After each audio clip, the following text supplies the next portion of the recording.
فلنحيينهم حياة طيبة ولنجزينهم أجرهم بإحسان ما كانوا يعملون.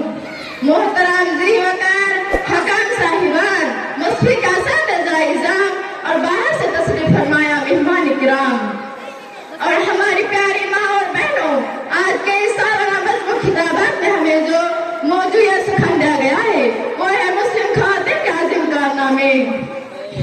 محترم سامعین اور سامعات، ذرا جگہ تھم کر بیٹھے، اس مختصر تو میں بھی بتاؤں گی بہت کچھ۔ آج جب زمانہ بدل رہا ہے، مغربی تہذیب عروج پر ہے، ان کے ترجمہ اور ساتھ ہمارے گھروں میں تعلیم کے ساتھ شرائط کا درجہ ہے۔ آج مسلم خواتین اور لڑکیاں اس سب کی بدلدہ خاطر کو سوئے حسنہ کو چھوڑ کر گمراہ اور ذرائع کی زینت خاطر کو اپنے لیے آئیڈل سمجھ رہی ہے۔ ہمیں اپنے اسلاف کی خدمت اور کارناموں کو جاننے اور اپنانے کی سخت ضرورت ہے۔ ازواج مطہرات، صحابیات، تابعات اور صالحات کی زندگی ہمارے لیے بہترین نمونہ ہے، بلکہ موجودہ دور کے تمام معاشرت خطرے سے محفوظ رکھنے کے ضامن بھی۔ حضرت سامعین و سامعات، تاریخ اسلام خواتین کی قربانی اور کارناموں کا ذکر کے بغیر ادھوری اور نامکمل رہتی ہے، تو لیجیے سنیے، تھوڑی سی جھلک پیش کر ہی دیتی ہوں۔ سب سے پہلے جس خاتون کو اس کا غور کرنے کی سعادت حاصل ہوتی ہے وہ ہے رفیقہ حیات جناب محمد صلی اللہ علیہ وسلم اور ہم سفر حضرت خدیجہ رضی اللہ عنہا۔ صرف اتنا ہی نہیں بلکہ انہوں نے اپنی پوری زندگی جانے والا سب کچھ اسلام کے خاطر ہی چھوڑ کر دیا اور پیارے نبی کی طرف کے نام پر بات کرنے پر کوئی کسر باقی نہ چھوڑا۔ حضرت عائشہ صدیقہ رضی اللہ عنہا یہ ایک ایسی مستثر خاتون ازواج مطہرات میں ہے۔ صحابیات تو درکنار بہت سے صحابہ علم حدیث کے لیے جان بدلا مسکن کیے۔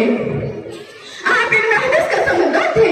حضرت فاطمہ آپ کی سب سے چھوٹی لہجہ جگر جگت کی سردار نہایت مشکل ترین حالت کا سامنا کیا اور مثالی بیٹی کا کردار ادا کیا۔ حضرت ام سلمہ رضی اللہ عنہا خطوبیہ کا موقع پر حکمت و دلائل سے بھرپور مسرات سے نوازا۔ حضرت ام سلیم، حضرت ام منہ نے خدانے کے جنگوں میں یہ سب ثابت قدمی دکھائی جب بہت سے مردوں کے قدم اٹھا گئے۔ حضرت خانسا نے اپنی چاروں بیٹے راہ خدا میں قربان کیا اور اللہ کا شکر ادا کیا۔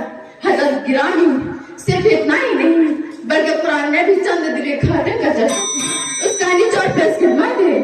فرعون کا بیوی آسان ہے، فرعون کا نہایت ساجد مظالم میں نے جو شجاعت کا سامنا کیا۔ حضرت موسیٰ علیہ السلام کی ماں نے سیکھا بچوں کو سندھ میں رکھ کر میاں جزرات کے ساتھ دریا میں ڈال دیا۔ حضرت مریم نے تنہا اپنی قوم کی حضرتوں کا سامنا کیا۔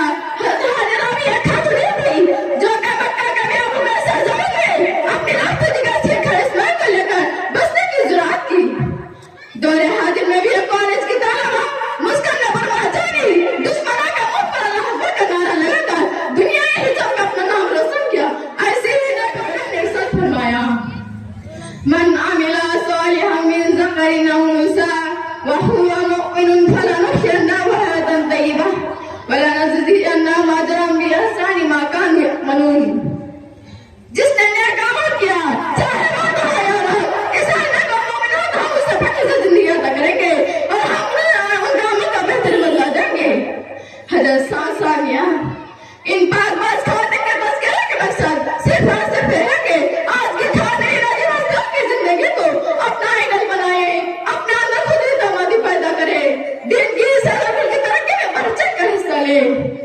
آخر میں دعا ہے کہ اے باری راہ میں تو اپنے اسلام کے منہج پر چلا، دنیا کی رنگینوں سے بچا کر آخرت بنانے کی توفیق عطا فرما۔ آمین۔ کیا خود گائیں وجود جان سے ہے تصویر